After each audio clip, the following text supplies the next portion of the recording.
29 juin au micro de RMC, le chroniqueur Thomas Porcher partageait des propos très durs en faveur de la vaccination.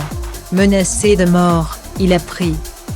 S'il y a bien un sujet qui divise, c'est la vaccination contre la Covid-19. Depuis plusieurs mois, les pros et les antis se livrent une guerre sans merci sur les réseaux sociaux pour convaincre les Français de se faire injecter le précieux sérum contre la Covid-19. Les célébrités n'hésitent pas à partager leur expérience.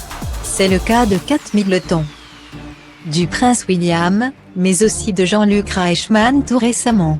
Et à chaque fois, les internautes s'écharpent pour savoir si oui ou non la vaccination a un réel intérêt. Et parfois, ça dérape. Un triste constat dont a été victime l'économiste Thomas Porcher après ses propos dans les grandes gueules sur RMC le 29 juin dernier.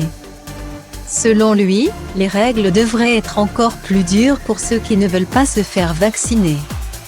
À terme, je suis d'accord avec le fait qu'il faille rendre la vie des non-vaccinés beaucoup plus difficile pour les inciter à se faire vacciner.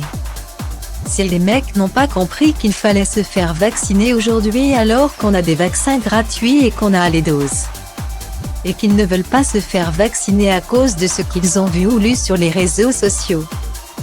Point. On est en pandémie, ça fait 2 ans qu'on est à la cave, donc les mecs faut qu'ils se fassent vacciner, avait déclaré le chroniqueur. Pourtant, le 1er juillet, Thomas Porcher avait tenu à préciser ses propos très durs. L'important pour moi était que tout le monde puisse avoir la même offre de vaccination, y compris dans les quartiers où il y a eu de la surmortalité.